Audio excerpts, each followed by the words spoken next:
we had built a good-sized business.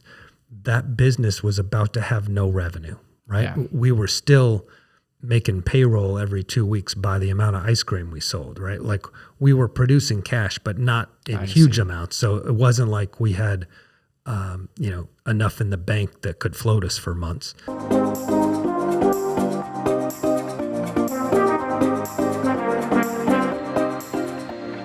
Welcome to the Small Nation Podcast, brought to you by CoverLink Insurance, where people are more important than policies. On this show, we unpack lessons from entrepreneurs, break down development strategies, and do deep dives on small town success.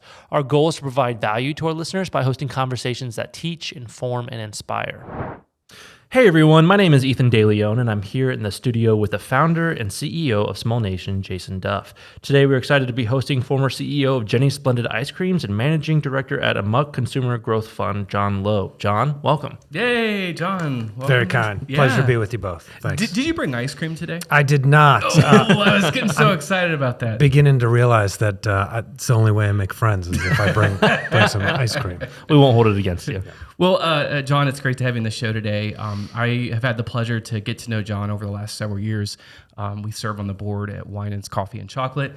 And the thing, when you think of people you look up to and mentors, it's people that have had really unique life experience and done things that maybe you have not had the opportunity to do. Mm-hmm. And I have to look back to the beginnings of Small Nation, and I was spending a lot of time in downtown Columbus, right out of college, and the whole short north and the Victorian Village was going through this renaissance. And it really was a magical time because you had buildings that were historic that were seeing new restaurants. There was properties that were bringing in new retail stores and artists, and just a really, for me, observing it as a customer. Yeah. But then when the North Market opened up, I got to meet all of these foodpreneurs and taste different things that I've never experienced. And there happened to be this amazing gal that opened up Jeni's, and it now is Jeni's Splendid Ice Cream. And that brand probably, you think of the national food cottage kind of people and the values and everything that it's done. It is really inspired so many other entrepreneurs. So yeah. to have you in the room, John, it's a pleasure, and just a big shout out to Jeni and everything she has done to inspire other entrepreneurs doing really great things. But we want to hear, how did you know you were going to run and support an ice cream empire? Hardly. Oh, okay. Yeah. I'm still not exactly sure how that all came together. First of all, it's a pleasure to be here. I so admire what you have built with Small Nation, and it has been a real pleasure to serve on a board with you and understand what you've done for Bell Fountain and are doing elsewhere. It's really cool. It's very unique, and so thanks for having me. My pleasure. Now, what years are we talking about you were in the Short North? So probably about 2005 to about 2010. Okay. Those were the golden years, and the Short North is still fantastic, but I sure loved our time in the Short North in those years. It's where I met Charlie Bauer. I do like to admit to people that good things can happen in bars. He was sitting alone drinking a beer and reading a New Yorker, and the person I was with said, let's go talk to that guy who reads a New Yorker in this dive bar. And as we went over to talk to him, it came out that he had just moved to town. He didn't know anyone, and he was confident, funny, intellectual. And I said, all right, I'll be your new best friend. I'll show you around. And within a week, he fell in love with Jeni. He saw Jeni at her first business, Scream. And they were lucky enough to bump into each other at a party that night when he had seen her during the day at the North Market. And I became their third wheel. So that was my entree into ice cream. And I wouldn't join the company for 7 more years, but it was a special time in the Short North. Very cool. Well, I want to get into that story a little bit, but first let's rewind. Where is home for you, and how did you get into that bar? Yeah. Right. So I grew up south of Chicago at the very end of the Metro line. I moved 2 stops north so I could go to a little bit better high school. And it was a little bit the wrong side of the tracks. I got my butt kicked a couple of times, maybe 3. And but it was a great place to grow up. It was a sort of a dreamland in many ways. And I went to the University of Illinois from there. I thought I wanted to be in politics. I studied political science. I was a speechwriter, and at some point decided I better go to law school because I might run some campaigns in the ground and have nothing to fall back on. And I was writing speeches for the president of the American Bar Association, whose office was connected to Northwestern's law school. Wow. And I had done well in college and was quite confident I would get into Northwestern's law school. I tell you that to tell you that I'm still on the wait list at Northwestern. I've spoken at Kellogg, the business school, and spent most of the time making fun of the law school. But Ohio State was kind enough to give me a great deal. And I had never been to the state of Ohio. I had no intention of going to Ohio or staying, but it was too good a deal to pass up. I came here, immediately loved it, lived in German Village, lived in the Short North, kind of got talked into sticking around at a Columbus law firm that treated me great, gave me great opportunity. And it was there that I walked in on a food deal. It was Donato's family selling to McDonald's. And there was one line in an 80-page agreement where I was brought in to help on. And what I saw was very smart people around a circular table trying to come up with creative solutions to difficult problems. And I was captivated. I loved it. I was like, what is this? Mergers and acquisitions? I want to do this. And from there, I sort of morphed into corporate law and M&A, and that set me on a different track. But I was struck by that group of people sitting around a circular table, which is now the logo on my new venture, Amok Consumer. And so there, long path in between, but that's how I got to Ohio from south of Chicago. Great, yeah. How do you get the confidence of people that are very important to earn their trust to be around that table, even if you're not at the table, to be in the same room? When you're a young lawyer, you've got an opportunity to bring expertise or at least the ability to work hard and go find the right answer. And so the nice thing about being a lawyer is you're often invited into the room. When I eventually joined GE, I got to be around world-class CEOs and, sometimes be their right hand because of the title. And for that one, I was just a young associate brought in to understand the issue and then go figure out how to solve it. And, I was fortunate to sort of have done well enough to get dragged in on that deal. Great. Tell us a little bit about that opportunity at GE and transitioning into that role. GE called, a headhunter called. I didn't quite understand what I was saying yes to.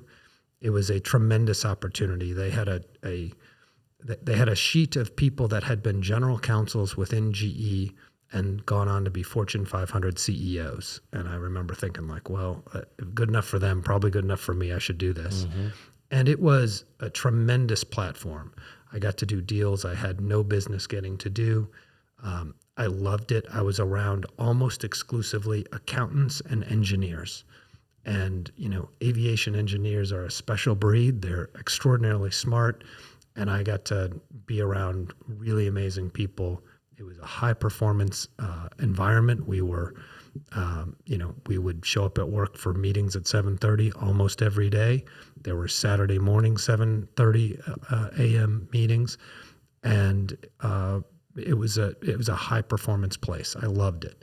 One of the things that sort of stood out to me was I got an opportunity to be a general counsel at a small GE business in Florida, which was $500 million in revenue. Like by GE standards, tiny, right? It's tiny for them, right? But tiny for them. And the chief engineer for this place, we made starters for jet engines and the space shuttle and lots of high-tech things. And he was explaining to me that there were 19 different alloys in this starter, and I was trying to understand what the heck he was talking about and trying to figure out if I knew exactly what an alloy was. And I was talking to my dad later and explaining the story to him, and he says, has anyone asked to see your physics grades? Like, how'd you get this job, son?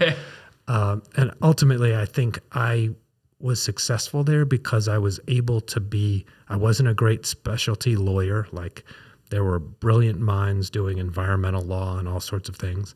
And I wasn't quite brilliant enough to be the CEO, but I was a good translator between them.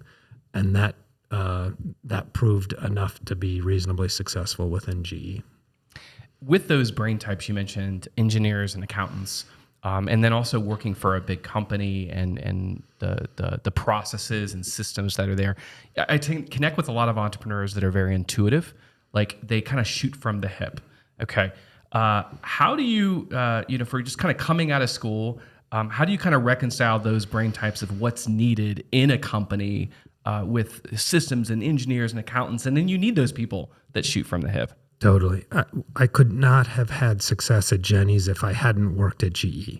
It was the learning how great companies operate that allowed me to go to Jeni's, and the processes, the operating rhythms, what to be worried about on a daily basis, et cetera, that it was just a tremendous training ground for me that I could not have jumped into that role immediately from a law firm or some other background.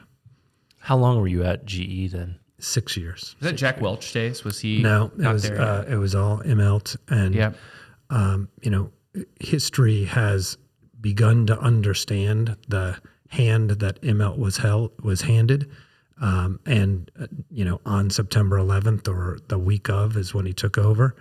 I'm an enormous Jeff Immelt fan. He did the right things for that company. He ran it well. He tried to tone down some of Welch's absurdity in cutting 10% and all of that. And it was still a very high performing company or operations. So I much admire Immelt, but he was handed a difficult hand from the Welch days. Yeah. And then talk us through eventually from, I know your time at GE, you, at least you explained to me that you got an offer one day to go run a small company. I got a phone call in January of 2009 from my old friends, and they said, would you come be our CEO? And I remember at the time thinking is that how big is the company now? What are you talking about? And they had gotten up to 4 stores and were having success. They had built a tremendous brand. The New York Times had written about this amazing woman in Columbus, Ohio. And I was trying to find the right way to say to my friends, my career's kind of working. I can't just, I don't think I can do this, but let me work with you. Let me help you find the right person. And, is it even a CEO if it's a 4-shop ice cream? Maybe that's a GM or something. I don't know. And I couldn't get it out of my head. And I would leave GE at 3:00, drive to Columbus and spend as much time as I could with them trying to figure out, wait a minute, is there a business here? Is this something we can grow? Is there enough here to really get going?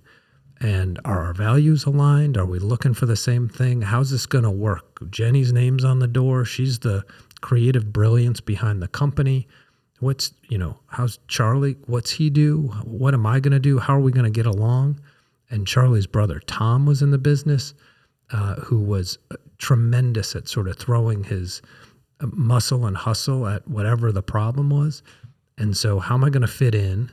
And what's the opportunity in front of us? And I spent, countless hours and then staring at the ceiling at night thinking am I really going to do this? My wife was, she said something like, I love Charlie and Jeni. Let's set that aside.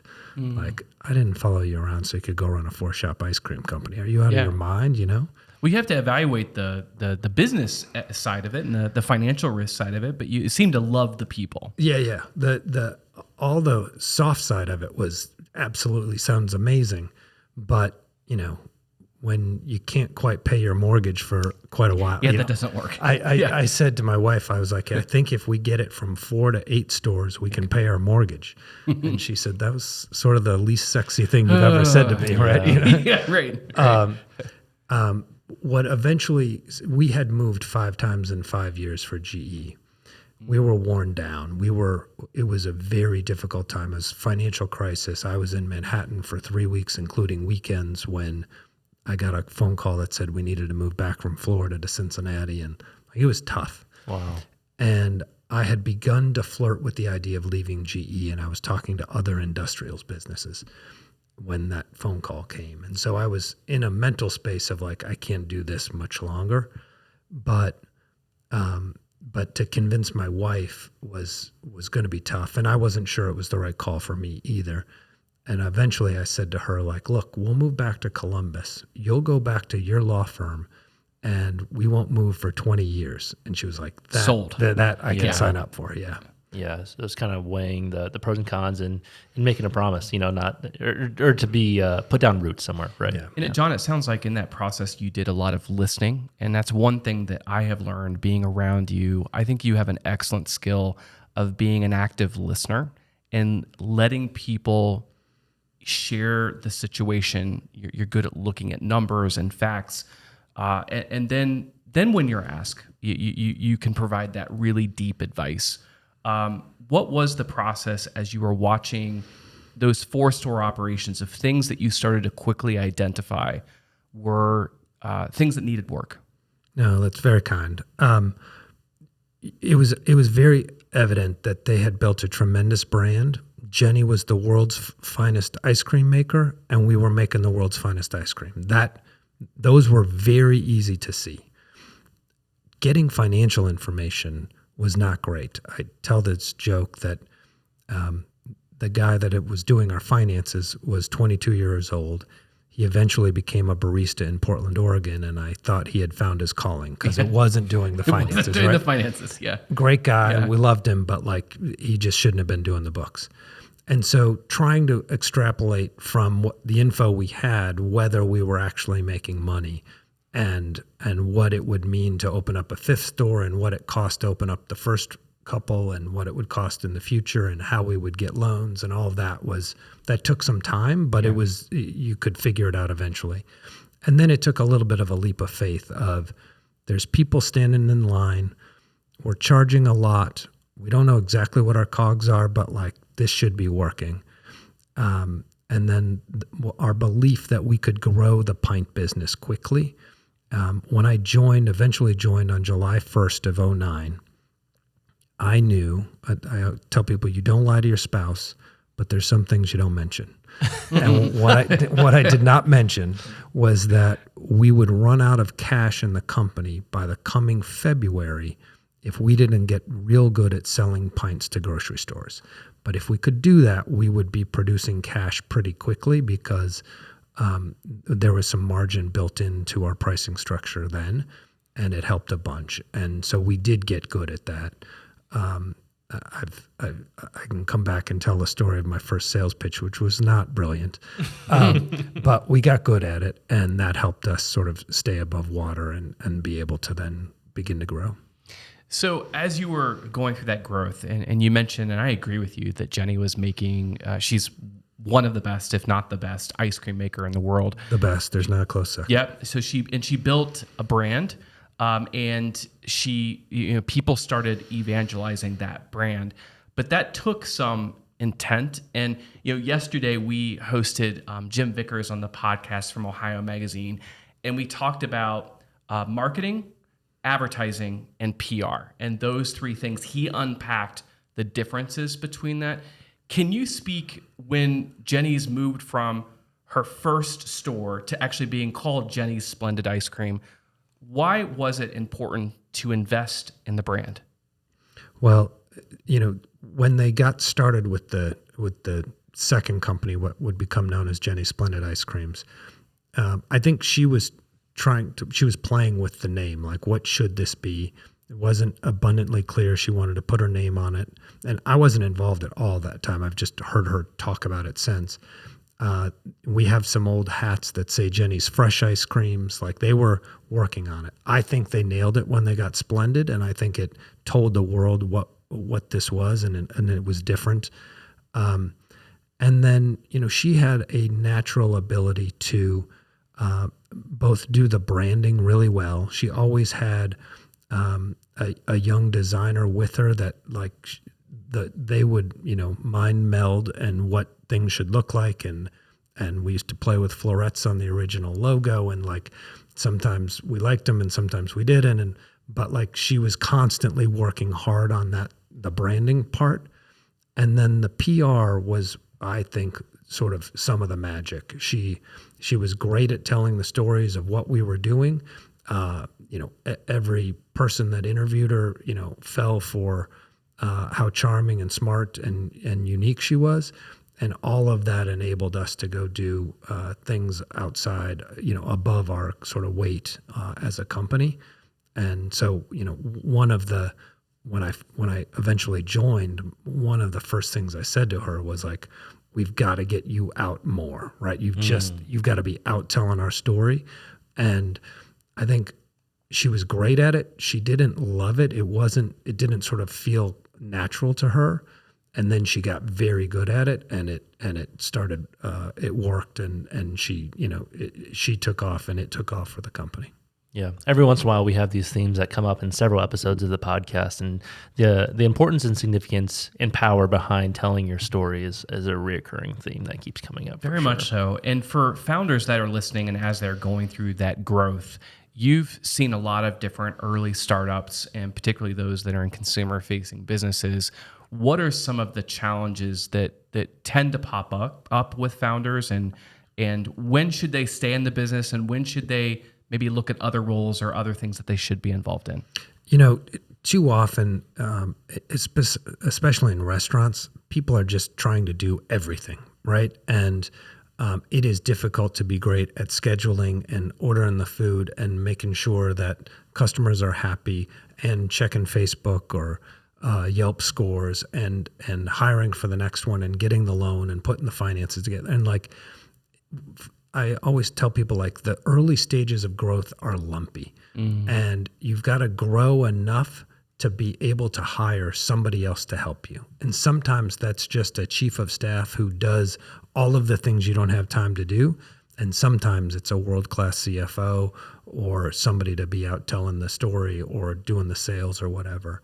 And we were very fortunate. Like, they had a great team I stepped into, and then we made a couple of key hires that were spectacular for us and allowed us to get going and the growth, which enabled us to then hire more good people. I want to circle back to your story here a little bit. You were talking about how important it is that your sales in the grocery stores and other retail settings, it was important to the survival of the business that succeed. So tell me a little bit more about like what it looked like when you first came, and then what did you do about making that grow? Yeah. During that time, that 6 months where I was sort of trying to help them and then evaluate, wait, is this something I can actually do? They got their pints on the shelf at Foragers in Brooklyn, New York, in Dumbo. And I said, how did you get your pints on? And they said, that's like amazing, right? And they said, well, they called and asked if they could sell our ice cream. And I said, well, that doesn't happen in the real world. Yeah, right? Like, that's awesome. Amazing. That's Zen in the art of marketing. You just sit back and wait for them to call. Yeah. And that was proof, A, they were making the world's greatest ice cream. B, word had gotten around that even in the coolest place in the world wanted to sell their ice cream. And so I thought, if we do some outbound, we can replicate that, and if we'll figure out sort of what stories connect, et cetera. We eventually learned that at the time it was Dean and DeLuca. That was the best known specialty retailer. Yep. And we did everything we could, including taking a loss, to get on the shelf at Dean and DeLuca so that we could start every phone conversation with a buyer with, we're on the shelf at Dean and DeLuca. And just to, some guerrilla tactics, like, how did you do that? Like, did you? We had one great in. The CMO or CEO of Dean and DeLuca at that time was originally from Columbus, and they had had us in the catalog the year before, and we just worked at it. We tried really hard. The price point they were not excited about, and we decided we would meet them where they wanted to be so that we could then sell use that story over and over again. That's brilliant. Crazy. So you mentioned it before, you hinted at it, but I want to hear your terrible sales pitch. Oh, so Dorothy Lane Market, one of the great retailers Dayton. of all the world, but we're lucky to have in Dayton, Ohio. Calvin, Maine, the owner, wonderful guy, great guy.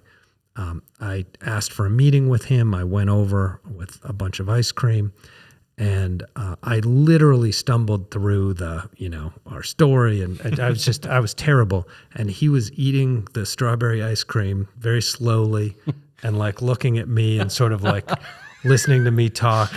And his only comment was, "This ice cream's really good." And I was like, I'm just going to shut up, I'm lucky enough to be seeing him for a drink this coming week, and we will laugh about Recount that right, story. Yeah. right. But they were an early adopter. He got that we had something that it would sell.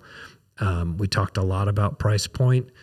He stayed with us. We wanted to do something that was very unusual. We were charging double the next highest priced ice cream. Haagen-Dazs was $4.29, and Grater's was a dime less than that at the time, and we were coming to market at $9.99. Wow. And he went with us, and it worked. And we needed to. Our COGS were so much higher than anybody else's. They were ridiculous. But we also thought we got some benefit of showing to the consumer, this is unlike, do not compare this to what's next to it. The ingredients are different, the process is different, et cetera. And that began to work, and then we could take that sales story to the next place, et cetera.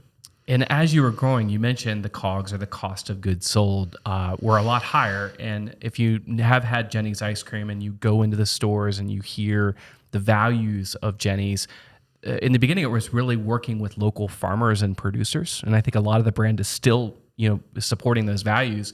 But your manufacturing had to grow too.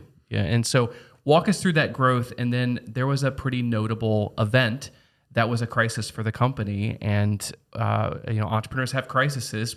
What happened? Yeah. So I'll tell sort of one leading story, which is when I started, there was a room in front of our kitchen that was half the size of the room we're in now. And it had 3 chairs against the wall with 22-year-olds working at them, and a picnic table in the middle. And that was Jeni, Charlie, and Tom, Charlie's brother. And I joke I was senior management. I got to join the picnic table. Huh. And behind it was a 1,000 square foot production kitchen. And all of the ice cream was made there.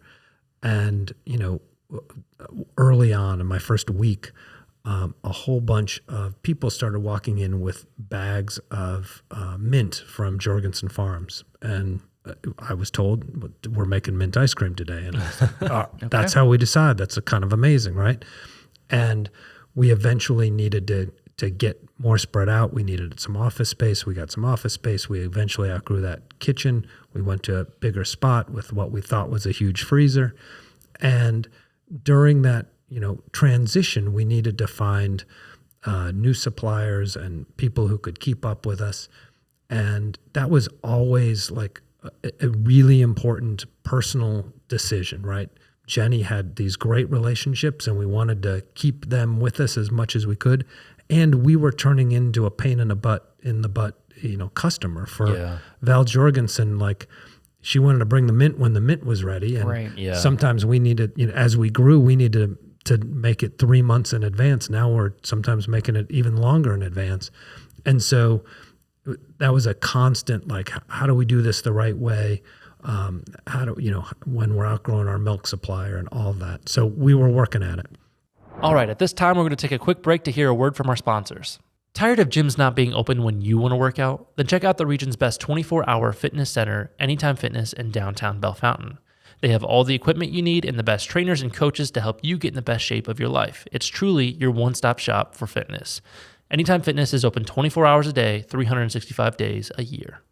Brew Fountain is voted best beer bar in Ohio. Come visit their award-winning team in downtown Bell Fountain for fresh, local craft beer, soups, salads, sandwiches, wine on tap, and handcrafted cocktails.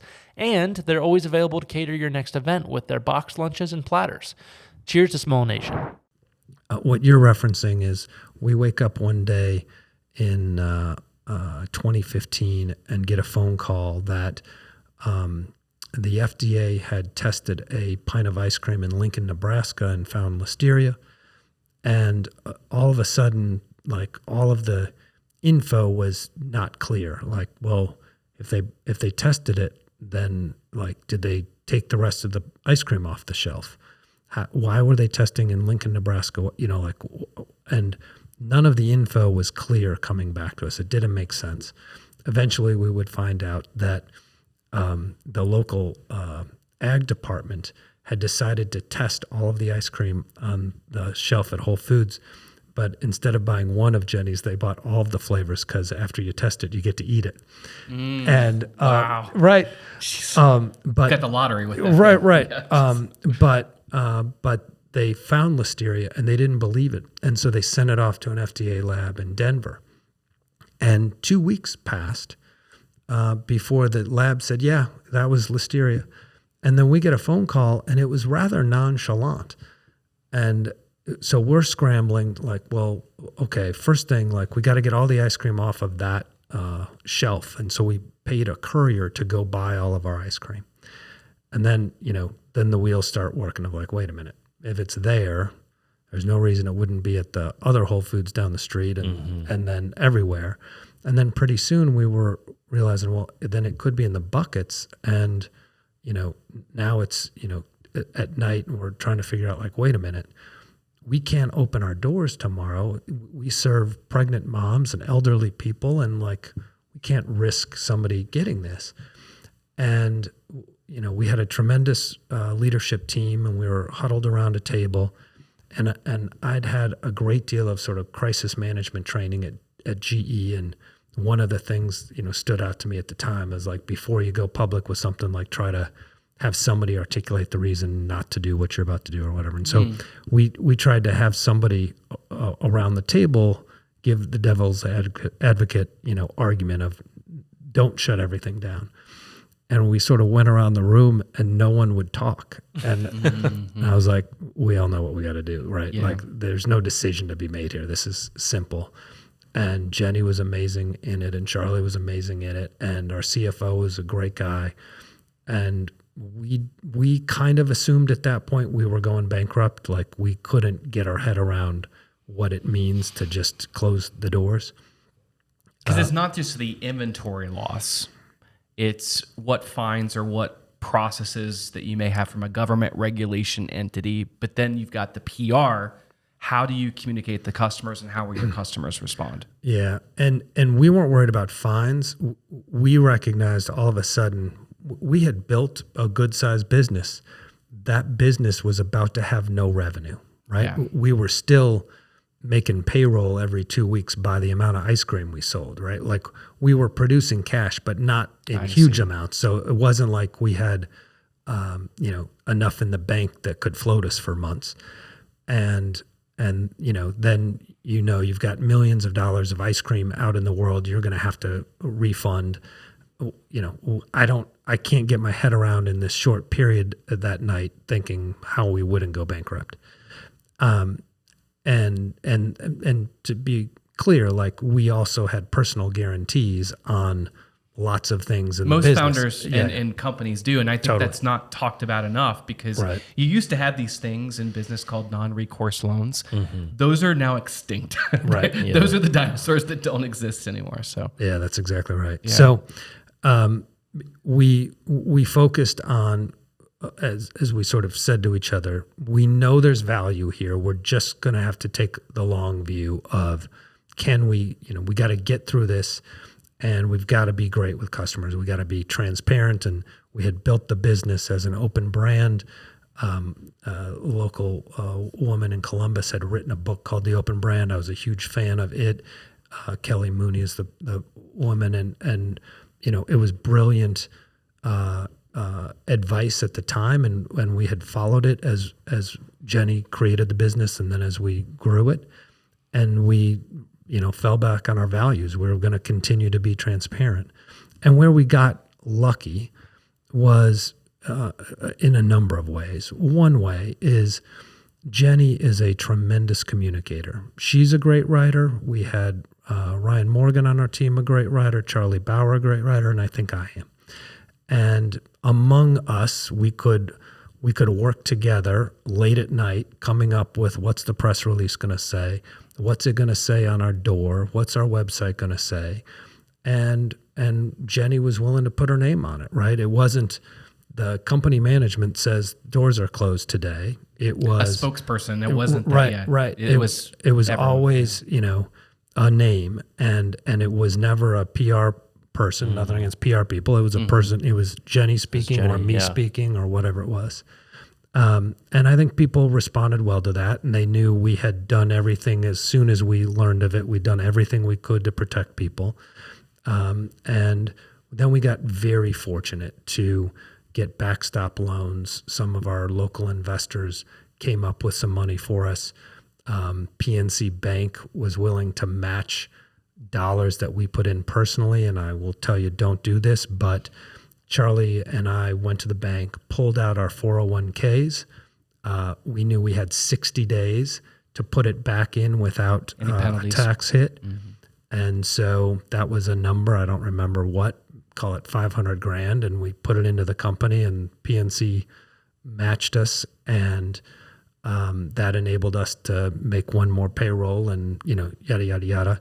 We got a great backstop loan from a firm in Columbus, and we kept buying ourselves more time as we figured it out and solved the problem and got back up and running. And that was truly the worst year of my life by quite a bit. But I'm proud of sort of how that team handled it, how we handled it, and how we protected consumers and took the long view that there would still be value in the end. And I'll just sort of end it with this.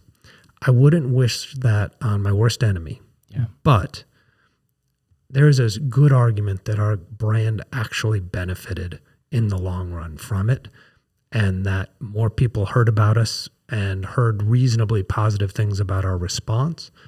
And again, wouldn't wish it on anyone, never want to go through it again, but there was some possible upside for us. Yeah. It's easy to reflect, or easier to talk about it and reflect back. There are so many people when they're faced with that crisis, it's easy to get paralyzed, or just like you say, facing bankruptcy. Are you comfortable of going and putting more of your personal chips in on that? And that was a big, bold move, but it definitely has paid off. And like you said, I think Jeni's is definitely stronger because of that today. So, and you are too, with the knowledge and background that you can use for your next ventures and the people that you help. Yeah, thanks. We had a great run, and really proud of the team we built there and the people and the way we did it. And it feels great to look back on that with a little distance now. Yeah. And I'm excited to talk about this new venture, Amok, because a lot of people run amok out there. That's right. Are you going to be the corraller of cats to bring it all together? I like that. Yes. When I was stepping out of the CEO role at Jeni's, people kept asking me, like, what are you going to do? What are you doing? And the full answer was, I was pretty confident I was going to start a fund, but I wanted to take a little time. My oldest son was in his senior year. He was a good athlete. I wanted to not miss that. I didn't want to be on the road. And I wanted to give myself a little bit of time to figure out whether I really wanted to start a fund. And so I needed to start a company that I could tell people I was running amok. And so that was a little consulting company I formed. And then when it was time to start the fund, I spent a great deal of time on what the name could be. Long list, and nothing felt right. It all felt too corporate, align and accelerate and blah, blah, blah. And I thought, like, I like people who don't take themselves too seriously. They take the opportunity seriously. Maybe the name doesn't really matter, and so I'm sticking with Amok. And then when I found my business partners and had them in, I was like, is it all right if we just stick with Amok? And they're like, yeah, it's perfect. So that's what we've done. And can you speak a little bit what type of companies that you are working with and looking to connect with your new venture? Yeah. So it's really two verticals, CPG companies. So, the Jeni's Pints, we are looking for companies that have put their product on the shelf, typically at Whole Foods in 1 or 2 regions, and are having success. They've created a product that's unique. They've got the branding down, and now they need capital and some expertise and experience to help them go national with it. And then the other is restaurants, and somebody or groups that have 2 to 10 or 20 locations, still early stage, but they've created something that looks like Jeni's looked in the early days. Outsized brand love, differentiated product, and we know that we can insert some capital and help them do more locations, often take them outside of their home market and help them grow. And I've got just absolutely amazing business partners that are great at helping them, and I like to think I'm decent at that as well. And so I think we've got a unique offering for companies in that space. For people that are listening that may want to get access to capital or speak to someone like you that is looking for investment opportunities, what are the things that is helpful for you if they have in place that makes it easier to vet them and vet the deal? I think minimum is a PowerPoint or Canva deck that tells a story. Here's what we have, here's our team, some financials, that sort of thing. And doesn't have to be terribly sophisticated, but you've got to have put the time in so that people can review it rather quickly. And for the stage that we are looking at in the CPG space in particular, like, it's fine to be losing money. We can get our heads around that. What matters is the brand and the product and why it's different and why it can't be knocked off quickly and easily and that sort of thing. And so we've been inundated with opportunities, and we've looked at a lot of decks and met with a lot of entrepreneurs, and it's very fun. We really enjoy it, but we're highly selective in sort of deciding exactly what we will spend time with. Sure. And when you, founders, sometimes it's like, I just don't want to give up any equity in my company. And maybe they're looking at their bank loans. They're maybe in that growth point, they don't quite understand what a fund, besides the capital, what else that comes along with that. Can you speak of ways that you work with your clients to add value to that relationship? Yeah. And like, we tell people, if you're worried about giving up equity, don't. Keep doing what you're doing. And if you can do it with loans and do it on your own and surround yourself with some people, maybe as an advisory board or something, you should keep doing that. Most companies hit an inflection point where you can't continue to get loans. You need to fund losses for a while. You need to overinvest in marketing or whatnot. And private equity can be fantastic. There are thousands of stories where it's not, and sometimes PE gets a bad rap fully appropriately, but oftentimes it can be great. I remember Michael Weiss of Express. I was expressing we're different. We're not going to take private equity at Jeni's sort of viewpoint, and he leaned down to me and he said, "They can make you wealthy." And that's right. That's right. Right. And there's a lot of truth to that. And for us, we want to be partners in thought partners, and how you go to market and what your go to market strategy is, and where you place locations if you're a restaurant, and then how you grow the team. That is, the single most important. What you look for in a CFO, how you train your GMs, all of those sorts of things. Where my business partners and I want to stop and tell you about them for a minute. Like, we've done it, we've seen it, we've made mistakes, we've corrected them, and we've sort of found our way through, and we think we can be great sort of coaches, consultants, advisors, as CEOs and founders are trying to make those decisions.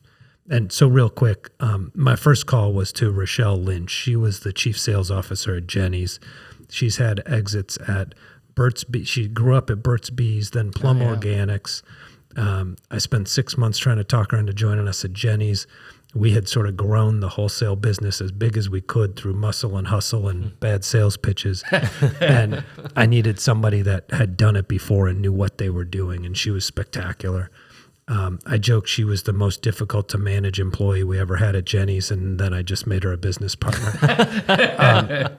She's really Obviously talented. Yeah, talented and funny, and everybody loves her. And she's super well known at trade shows because she's been in the industry forever, and she's got one of those personalities that everybody loves. And so she oversees the CPG investments. And Timmy McCarthy was the first franchisee of Raising Cane's. He found this company that was, selling outsized number of chicken strips, had a black and white logo, and he said, "I'm going to help you with that logo, but then I want to do every job in this company, and I'll go be your first franchisee."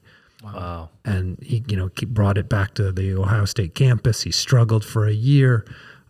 Eventually got a second one open, struggled for another year, got a third one open. Jeez. And, slowly figured it out, got to 10, and then got to eventually 44, and then sold it back to the company. And, he's been through it all. He's lived the pain points of young restaurants and made some mistakes, I'm sure, but figured a lot of things out. And I think he's just tremendous with our restaurant investments. I think they love him, they trust him, they know that he's seen it and done it, and he can weigh in on what the team should look like and what they should be looking for in their first district manager and that sort of thing. So we're just thrilled to have those two. They were my first calls, and then I needed a great CFO, and frankly I had spent some time with a few people and it didn't quite feel right, and a guy named Ryan Parrish fell into my lap. Very fortunate. He had done deals in New York for 25 years, had to move to Columbus because his wife took a big job with a big retailer. And so they moved to Columbus, and he was now trying to figure out how to, keep doing what he had been doing. And he had, for 25 years been doing consumer investment banking and private equity. And so he's been just an absolute joy to work with and great addition to the team. Well, you built, that is a pretty impressive group, and excited to see what you guys do with that. So we are heading towards the end of our show here, but I have one question. As you think back to the younger version of yourself, what piece of advice would you give to that younger version that you now know today? I would start with keep working out, and don't take your body a little seriously. Now that I've turned 50, I'm paying for some of the sins of my 20s, I think. Mm-hmm. But on a more serious note,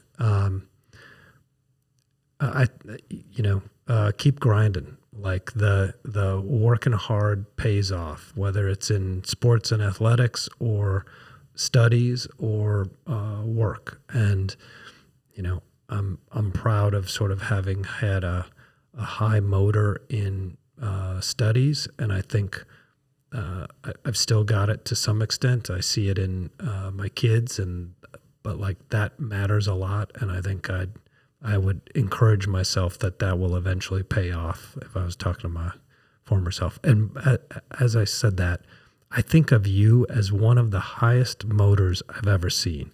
You appear to never be tired. Yeah.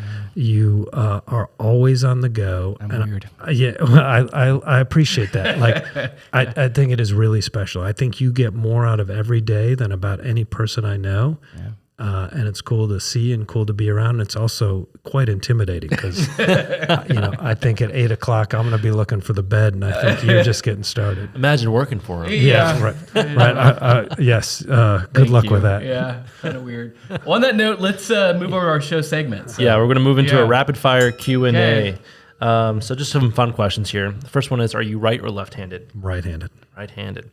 How do you rest and recharge? That's a good one. I have the Slackers Running Club. We meet in front of my house a couple of days a week. There's only one rule of Slackers Running Club, which is if you don't show up, we throw a brick through your window. I like a little intimidating. Our fat lazy butts need an excuse to get out, or reason to get out of bed. So that is, that's a place where I'm not a dad, a CEO, or a husband, and so that's a great place to recharge and keep me theoretically reasonably fit. Yeah, great, that's a John. good one. Last one here is, if you weren't doing this kind of work, what would you be doing? I don't know the answer to that. I think I'd be a speechwriter. I think if there's a path, there's two things that I would love to do. I'd love to be a campaign manager, a speechwriter, and I would love to run a small marketing firm. There's a scene from a show long ago that is a core memory of mine. I can't quite explain why. It was called 30-something, and it tracked a couple of couples. The men worked at a small ad firm together. And there's a scene where one guy's got his feet kicked up on a desk and he's throwing a ball against the wall, and they're trying to come up with a slogan or campaign for a client. Mm-hmm. And I remember vividly watching that and thinking, you can make a living doing that? Like, that looks amazing. Yeah. And in the early days of Jeni's, my happiest place was when Charlie and I were doing that sort of thing. And so if I were doing something else, I would love to be doing that. Yeah, that's a great answer and a great core memory there. Thanks for sharing that. Last couple questions we just ask every guest, and the first one is, what is one professional development resource specifically that was impactful for you along your professional journey?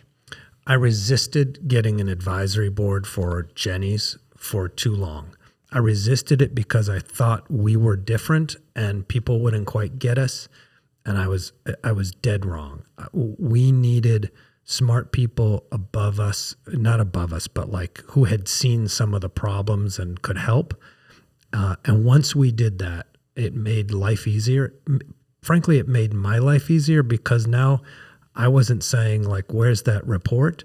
I could say, well, we told the board we'd have that report done, right? And I would encourage people, that have gotten to 4 restaurants and are trying to figure out how to grow, like, go get the smartest people who have seen a little of what you're trying to do around you. Get together with them quarterly or monthly, and it helps you build the operating rhythm. When you're in it, too often days and weeks and months can pass on your daily tasks, and you don't get back to the strategic stuff and stepping away from the business and understanding, how you're doing and what you want to be able to say 3 months, 6 months down the road. And so I think the advisory board was a game changer for us. Yeah, that's a great one. Inviting some accountability even at the executive level. I think that's great. And then if someone were listening today and wanted to follow you or the work that you were doing, and maybe they're interested in inviting you in on their business. Join his running club. I think that's what I learned. Yeah, right. Only if you want to break through your window. Exactly. Don't oversleep. I'm sorry. What was the question? You can How do reach they out. Follow you? Is it your website? Is it LinkedIn? What do you prefer people to connect with you? AmokConsumer.com and LinkedIn, and my email is john@AmokConsumer.com. But we are not putting out a great deal of content. We are focused on what's in front of us, and frankly, we don't have to put much out for people to find us, and so. We don't think the world needs an Instagram account from a private equity fund or whatnot, but if people want to reach out, they can that way. Sure. I'll put a couple of those resources in the show notes in the description of the video. John, thank you. The Jeni story, like I on the surface knew, have followed it and of course been a customer, but for you to unpack it just in terms of an authentic experience of what it was like on the inside, celebrating those highs. Like I love the story about the picnic table, for just people that you were in the room when those original recipes were being created. But then you also were in the room when the company faced a game over crisis. And you and the other leaders at the company not only turned it around, but you kept something that we love alive, and something that now a lot of people, particularly in Columbus, if you look at the points of pride of the city, that is for Columbus and for our state is a huge point of pride. I'm excited about what's next. And I think looking back on your life experience from your corporate background, what you've done of taking a startup and really grown it to an international brand, but particularly today, how you want to help other foodpreneurs do and repeat the exact same thing. I'm excited to watch the growth of Amok And also for those that are listening, if you want to pitch, John basically gave the template of the things that he and needs. his email. And his email. So take some action on that. But thanks for being on the show today. Thanks so much. Real pleasure to be here, and thanks for having me.